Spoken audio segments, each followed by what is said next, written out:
$1,234, 34. The gate was 2.18 million. The fight of the night was Algio and Brown. Performance of the night goes to Jillian, Royval, and Barboza. They all won $50,000. Congratulations. Oh, shit, he's in here. Congrats. Yeah, 50 G's, buddy.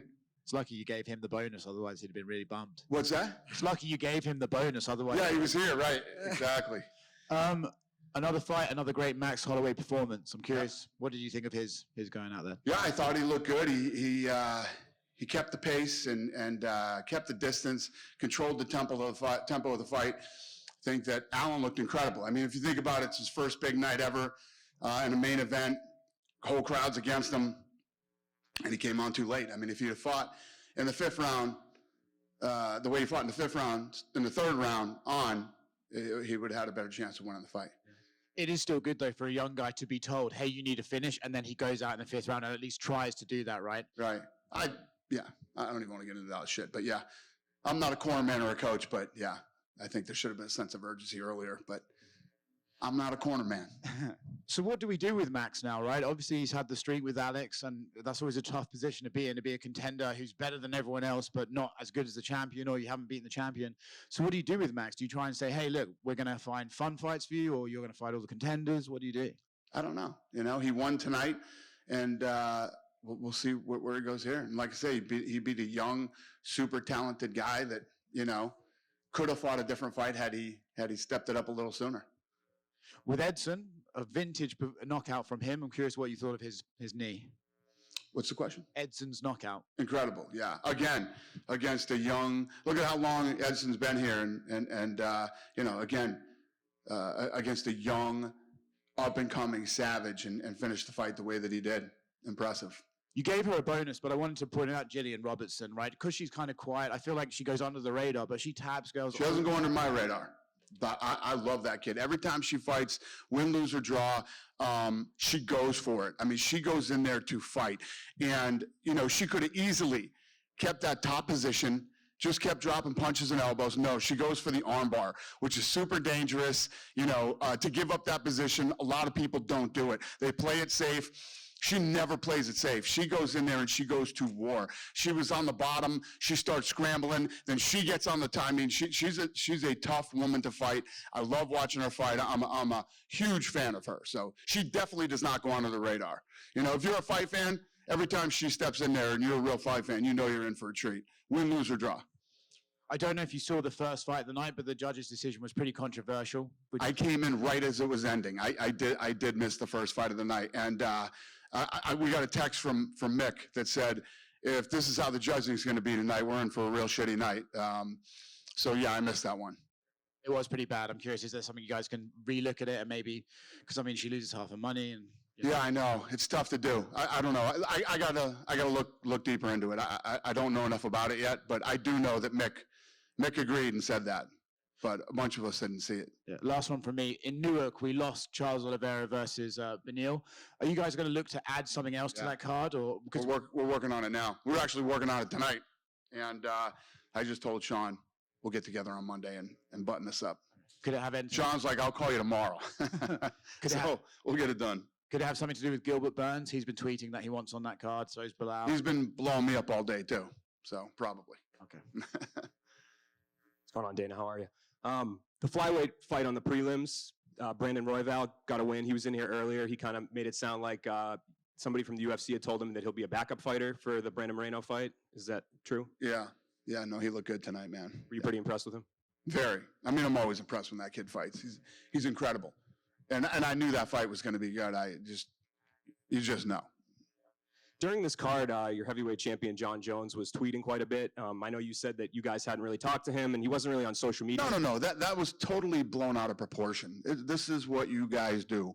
I say something, you blow it way out of proportion. I said all the buildup and all the lead up to that fight, you know what I mean? All this Jon Jones talk, poof, and then he's just gone. You know, Jon just back into the thing. And then Stipe came out. I don't know what Stipe said, but it's like it turns into fucking drama. There's no drama here. I was just saying, the buildup was huge, everything else, and then poof, Jon was gone. You know what I mean? Back home and everything else. But yeah, as far as I know, everything's good, and hopefully we have a fight and with him and Stipe very soon. He kind of made it sound like it would be Madison Square Garden. Is that kind of the thought? Who did? John. That's where we'd like to do it. Yeah. Um, So I guess John's back, huh? He hasn't disappeared anymore. He's back. It's so fucking easy to create drama in this fucking sport. It's insane. Anyway, yeah. Back in Kansas City tonight, a great crowd. This summer, I know you've mentioned Jacksonville is somewhere you're looking to go. I think you commented on Instagram about Boston as a potential city. Both. Yep. I guess, are there any other cities you guys are looking to hit this summer? Yeah. I mean, we're going back to Canada. We're gonna hit Boston again. This last fight in Jacksonville is a thank you to the mayor down there who did a lot of good things for us during COVID. What else are we doing? What else, Lene? That's it. Oh, Lene doesn't want to tell you guys shit. I love it. Yeah, that's it. Apparently, that's what the boss says. Last one from me. Nate Diaz came out the other day and he said after his boxing match that's upcoming, he would like to have a conversation with the UFC again. Do you foresee a time that you guys could work something out and that there is any sort of future for Nate in the UFC? We love Nate. I don't know. We'll see. Yeah. Thanks, Dana. All right. Dana. Yep. Just behind Oscar there. Going back to the topic of Arnold, and I know you were talking about the urgency maybe needing to come a little bit earlier in that fight. That aspect of the fight aside, how did you rate his performance? He looked how awesome. he coped with being on the big stage? Yeah, listen, young guy, up and coming, gets ranked in the top 5, and then has he's the main event in a place where the entire crowd is cheering against him. It's a lot of pressure for a guy. I thought he handled it well. He's obviously talented enough. He went 5 rounds with Max Holloway, one of the best ever. I just think he poured it on a little too late. Yeah. But I'm not his corner man. There are some parallels with him and Leon Edwards in that neither of them are big outgoing personalities who really push themselves on social media, but they're very dedicated and they've built these long win streaks in the UFC. Where do you think Arnold's direction should be from now? Obviously, he's hit that ceiling with Max right now. Where do you sort of see him in the featherweight landscape right now? Yeah, I don't care about the guys who necessarily get out there on social media or talk or do anything else. It's all about, in this business, it's all about how you fight. Are you good enough? And let me tell you how hard it is to break into the top 5, especially in that weight class. And he has, and he's a talented guy. And I think that, there are a lot of mistakes made tonight in the corner. And obviously he's got that experience under his belt now, and they got to go back and figure out what went wrong and what was broken and fix it and come back. He's a talented kid. And just to quickly touch on the topic of Leon, I believe he said that he's not going to be fighting in July in London, and he's possibly looking at Abu Dhabi. Is that still Colby, or is there other potential options on the table? Yeah, I don't know about Abu Dhabi, but we'll see. We don't know what's going to happen with that. That's all. We're working on all that shit right now. Cool. Cheers. Yep. Thank you. Go ahead, sir. I know you're going to, yeah. I wanted to go back to Brandon Royval. He was kind of disappointed he was on the prelims, and I know that you had spotlighted him on your if you know you don't know. He's not wrong. He's not. Listen, we're really good at what we do, but we fuck up sometimes. We do. I literally said, did I not say this in my green room? I said, we fucked this up. This kid should open the show tonight. He's right. Got you. So it wasn't kind of like put an exciting guy in the prelims to keep people watching the prelims. He should open the show tonight. He should open the show tonight. He's not wrong. And, we got a lot of moving parts. And, unfortunately, sometimes it's like when I get in here and I start looking around and looking at it, I would literally said, yeah, we fucked this up. He's right. Sorry. Zach Cummings and Ed Herman retired tonight. I just want Ed Herman's the longest tenured guy on the roster. I just wanted to know what he meant to the company. Yeah, I mean the kid is so tough and has so much heart, and I like him a lot. Both guys, you know what I mean. And for Cummings to come in here tonight in front of his hometown and do it the way he did it, and it's hard. It's so hard for these guys for many reasons, but most importantly, the money, to just say, especially after a win, say, you know what, tonight's the perfect ending to a great career. it's hard to do. And I gotta respect that that's the way he did it tonight. He made the right choice. I agree with what he did. And for a guy like Ed Herman, not only to get in the UFC, but to stay here for as long as he did. He's one of the toughest guys I've ever known. He's a tough, durable, face anybody, gritted out dog, So I respect him a lot, both of them, and I wish them both luck. I gave them both $50,000 tonight, too. I'm getting old and soft, boys. Old and soft. Just a few questions about future cards. You announced the main event for Canada. What was the thinking about doing the trilogy with like Irene Aldana up there kind of chirping for a title shot? Did it just make sense to you about the trilogy between Amanda and Juliana? Well, all this stuff, there's a lot of things that go into the matchmaking, timing, injuries. And I mean, seriously, if you guys knew half the bullshit that we go through in making these fights and keeping fights together, there's a lot of things that factor into making main events, co-main events, and who's fighting where and why and all that shit. Was Irene Aldana in the conversation? Absolutely. And then finally, there's no main event for April 29th. Is there anything that you can announce for that? We will when we're ready, yes. Thank you. Thank you. Dana, just to your right. Yeah. What did you make of the fake retirements tonight? It seemed like there was a couple fighters that just took their gloves That off. pissed me off, actually, to be honest with you. Yeah, no, that pissed me off. I like him. He's a nice guy. But you're faking your retirement so you can say fucking happy birthday to somebody? Yeah, we're running a live event here. You know what I mean? It's just, I was not happy about that. Yeah. Do you think they just kind of did it just to get interview time? No, I think he did it to what? Get airtime? Yeah, he did it to, I don't know what he was saying, happy birthday to somebody or something, Yeah, that was not good. Mm-hmm. And finally, it's been a week since Pereira fought, and like you said, Alex is now confirmed that he's going to go up to 205. But what do you sort of do with him? Do you just put him straight into title contention? Do you let him work his way up the ranks? What's your plans with Alex at 205? Yeah, I mean, you put him in title contention in that he has to beat somebody to even be considered in title contention. He's got to move to 205 and beat a real guy. So that's what we're looking at right now, getting him a real guy. And I know you don't care about any of Jake Paul fights, but I'm sure you care about Nate Diaz fighting. And, he's making his professional boxing debut against Jake Paul. Do you think Jake's bitten off a bit more than he can chew with Nate? I don't want to shit on other people's fights, like Oscar De La Huerta. No, I don't want to talk about the fight. It's just, there's no, first of all, neither guy is my guy. There's just no need for me to comment on it or whatever. I wish them the best. I hope they make $1 zillion. And I know I spoke to you about this last week about the London card, you guys trying to make it a pay-per-view. But with Leon saying he's not fighting in July, is that now looking at being a fight night? Yes. London? Got it. Thank Yep. Yes, sir. Just go for it, Data. I want to go back to the light heavyweight division. Alzamat and Dustin Jacoby, two strikers. What did you think of Alzamat's performance tonight? I'm sorry. Ask me that question again. Oh, Alzamat's performance, his striking ability. He landed a lot of strong punches and kind of touched up on damaged Dustin a ton. What did you think of his performance? Alzamat and Dustin Jacoby. Oh yeah. I'm sorry. Yeah. That was a tough fight. That's another, again, I hate when I get put in this position, but I think that he's going to rewatch that fight and realize how tired he was and that he should have pushed the pace more instead of trying to take him down. He got the takedown, he roughed him up a little bit. Then when he got back up, he should have went for broke. He should have threw the fucking kitchen sink at him the last, however it was, a minute and a half, 45 seconds, I don't know what it was. He's going to rewatch that fight and go, that was a winnable fight for me. I should have let it all go.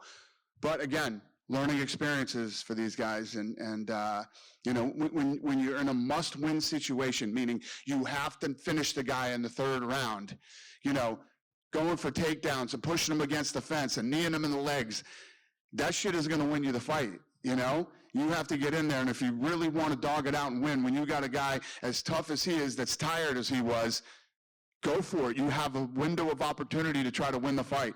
And at least when you look back on it, you can say, I gave it everything I had and I tried to finish the fight and I just didn't finish it.